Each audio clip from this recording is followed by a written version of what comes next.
Hello guys, welcome to the Calvin live stream. I got 10 biggest headline that is happening today to keep everyone up to date with the stock market. I'm going to cover is Apple finally released a brand new Siri. Damn, the share just crashed. Inno Holding share today jumped 3,661%. Gonna explain why it jumped so much. Wix.com slash 20% of its staff lower outlook as restructuring continues. So got a lot to talk about. Let's get right in with the first one, which is Apple finally released a brand new Siri. Then its price kind of craters. So get into a little bit detail of it. Apple, right? At its developer conference, Apple debated its AI overhaul of its ecosystem built on Apple Intelligence.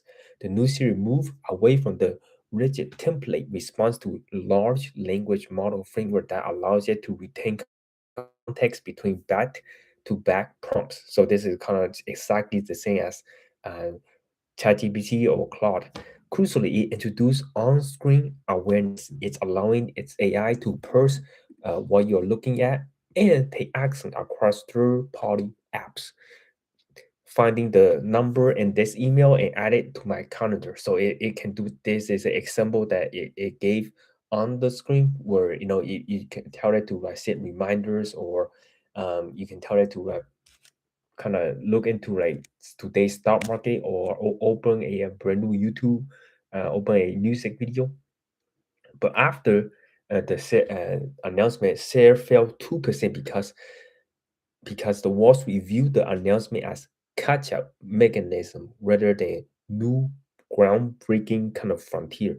Furthermore, concerns surfaced regarding a reported $1 billion licensing partnership with rival Google Gemini to handle the heavy off-device cloud queries, signaling that Apple's in-house model aren't entirely self-sufficient. Regulatory snags are also expected to delay the AI feature rollout in the EU and China. So basically, it's causing the kind of the overall market a bit of a fear because if you think about it, Apple is licensing its AI capability from Google Gemini, so they are not developing it in-house, right? They are using someone else's large language model. So the overall market is not that excited about Apple's announcement today because it does just um, feel like that is used by somebody that's already created. It's tomorrow. It's not the new front. It's yesterday's, right? They're not creating something that is for tomorrow. The new frontier that nobody have, that don't have. Next, we got Inno Holdings. Share jump 3,661% after 3 million AI cell agent contract. So this is a very small kind of company. So Inno Holdings signed a $3 million development service agreement with Hong Kong-based AI vendor. The contract outlines the creation of an end-to-end cell agent project consisting of automated lead generation modules, customer acquisition workflows, and AI-driven recommendation engines. Um, so the after they announced it, if you look at the chart, it jumped more than 2,891%. But in reality, it jumped over 3,000% after it was kind of after it kind of toward the end of the day. And keep in mind, this is an extremely micro cap.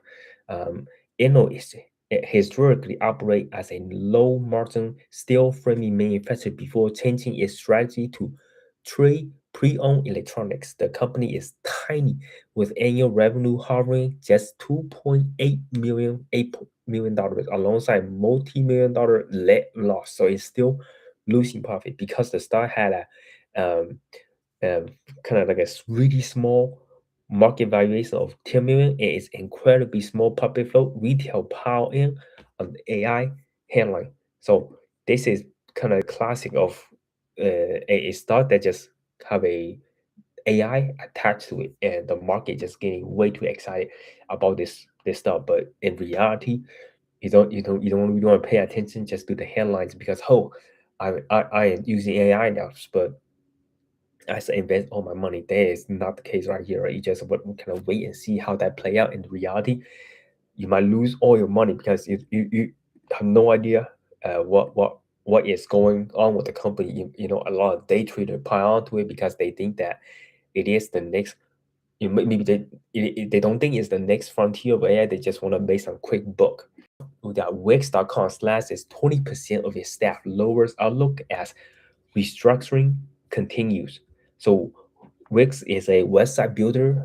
It's laying off about 1,000 employees, 20% of its global staff, and downgrading its 2026 financial booking and revenue guidance.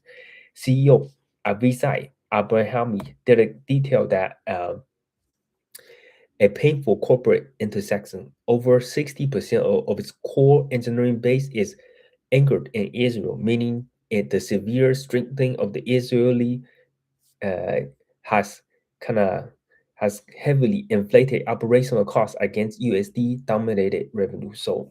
Um, so Wix is based on in Israel. It is a company that is not like a region that is very stable.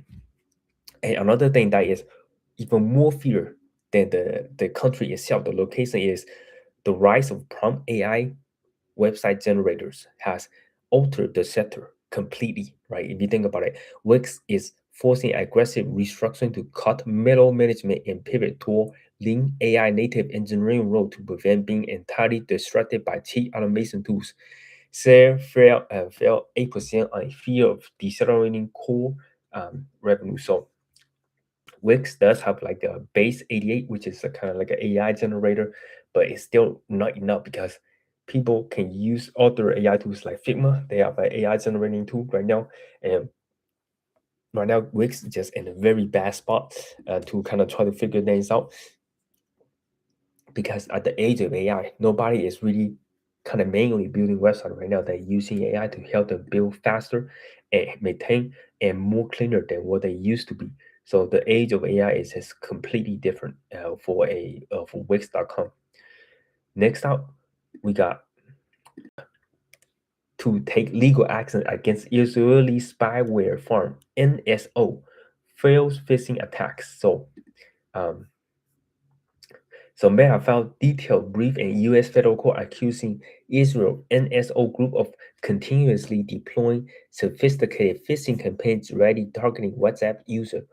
Meta claims NSO actively bypassed internal security patches using modified servers to inject its Pegasus spyware.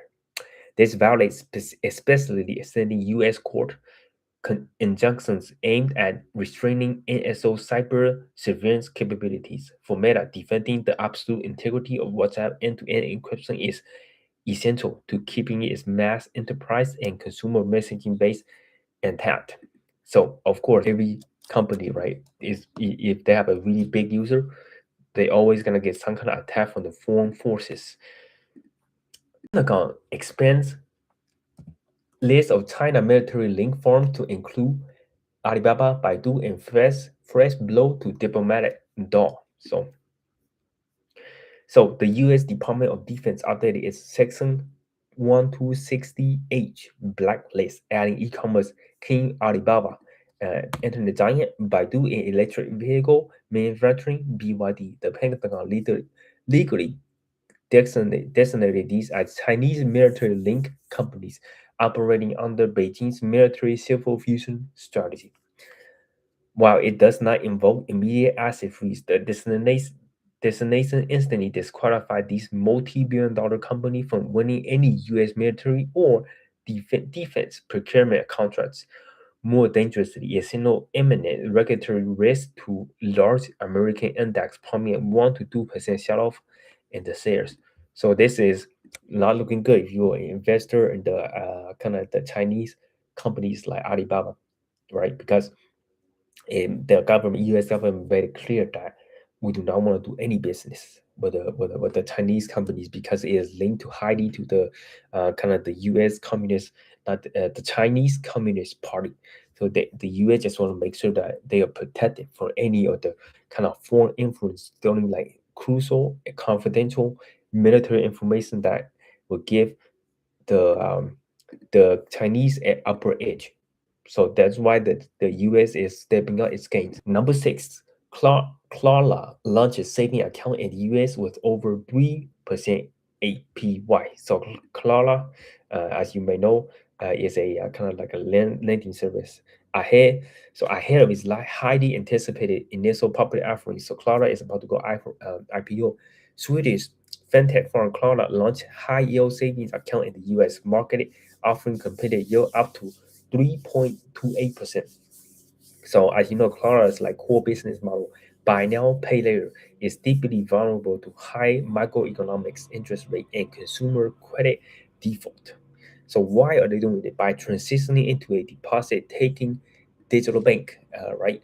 Um, Cloud can capture cheap, sticky consumer cash reserve to fund its consumer loan internally, decreasing its reliance on expensive Wall Street capital lines. The stock remained down like 42% year to date, following a painful industry-wide valuation reset for late-stage um, fintech unicorn. Essentially, right now, Clara is just using like high interest rate cash from Wall Street to fund some of the buy now, pay later. So this new strategy is let's set up a savings account, use that savings account to loan it out, like operating like an actual kind of bank, if you must say, because we put money in the bank, right? And then the bank will lend it out to construction companies and get like 14%, kind of so even higher return. So Clara is doing the same. Let's set up a bank, use that money to fund the kind of the buy now pay later strategy, and this will really help them decrease the kind of the operating costs for getting more money to the user.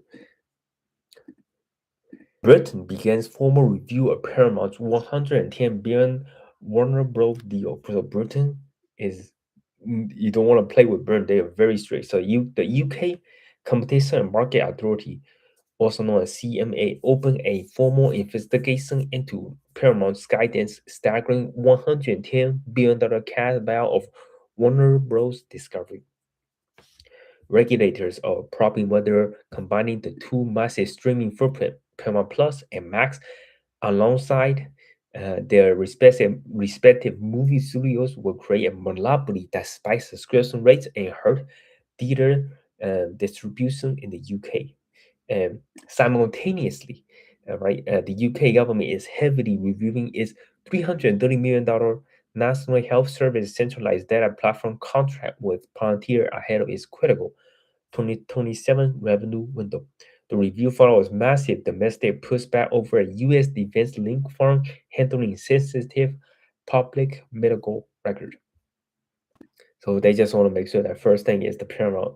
If you combine the two, is it just way too big, right? Because they essentially create a monopoly and continue to increase the price. And the second thing is the Palantir. Right? Palantir is just U.S. linked, but Palantir is also a more like a friend to UK, right? Because UK is one of the United States biggest allies. But do you trust Palantir, American company, give handling all the sensitive information? So Palantir is one of the bigger stocks in the $330 billion right now, and they handle many different um, many different contracts from the small government to UK, the whole government, and then to the hospitals, anything in between. And they want to make sure that Palantir can actually handle it properly. And airlines find the grass isn't always greener with new engines, so they are regretting going into a new engine. So what is exactly going on here? So major airline CEO are publicly revolting against GE Aerospace and Rihanna, Proud, and Whitney both manufacture develop ultra efficiency next generation jet engines that utilize intense internal heat and pressure to deliver double-digit fuel saving. What's the hidden cost and why are they backing out this new kind of engine? So if you look into it, the severe operation environment is causing highly specialized turbine components to wear down far sooner than predictive computer modeling indicated. The resulting wave of unscheduled, highly technical maintenance overhaul is forcing commercial planes to sit ground and hire and hangars for weeks. The steep cost of plane downtime and unexpected component replacement is entirely wiping out the financial safety one from the lower cost fuel cost.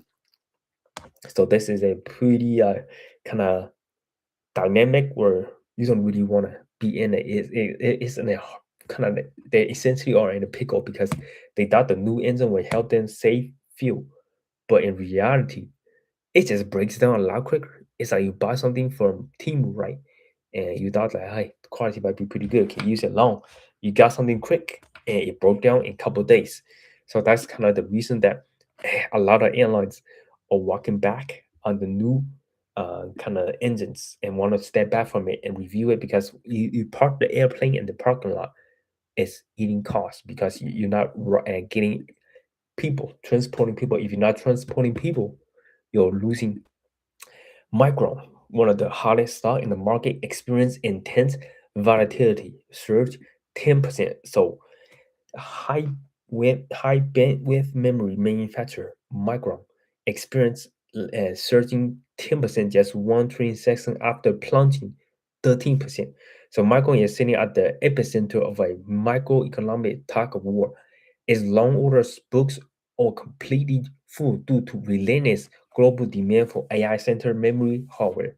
However, short-term variation levels are heavily stretched and localized inventory gluts leave the stock highly exposed to intense institutional debt buying and algorithmic profit taking. So if you are into this stock, right, my fair warning is it's gonna be volatile. It's not gonna be a smooth sailing um, because they're in such big market in such big AI boom right now that if you buy this, you experience maybe 15%, 10%. And one day it dips and then it goes up. It dip and it goes up. Like you mostly just gonna be a roller coaster if you want to be in this stock. It is one of the hottest stock in the market right now, but you gotta stomach the pain of just volatility. Like not like S&P 500. If you invest in it, right, you know that it's just gonna jump up and down for like 2 or 3% a day. So it's not a big of a kind of like a swing, if you must say. So last news of the day, Vail Resort lowers forecast after another weather better quarter. So Vail Resort is a luxury ski resort operator. It's issued its 4 second year earning guidance downgrade of the season. The company pointed to historically poor, unreasonable warm weather cycle that decimated natural snowfall total across its signature Rocky Mountain locations. Um, so the revenue bleed because ski destination operate on rigid, immense fixed operational costs. A drop in casual skier foot traffic caused a domino effect on high margin revenue branches, including like luxury hotel occupancy, private ski schools, and resort dining. Sales slipped 3.8% as Wall Street began to adjusting valuation for climate-induced volatility. So this is not like a good kind of protector, like not like compared to like Spotify's subscription business, right? It's a very good study. If you subscribe to Spotify, you're not gonna leave. But ski resorts, right? Weather is a bit unpredictable. One day it's extremely cold, and other day you're a bit warm. When you just that little bit warmer, you people are not gonna be coming skiing, right? That means nobody's staying in a hotel, going out to eat, and just the hotel can be in vacancy. If sitting in vacancy to only cost you too much money. But yeah, that is the end of the video. Let me know if you guys enjoy these top 10 news updates for the day. If you do, don't forget to give this video a big thumbs up. Make sure to hit that subscribe button. My name is Kelvin, and I'll see you guys next one.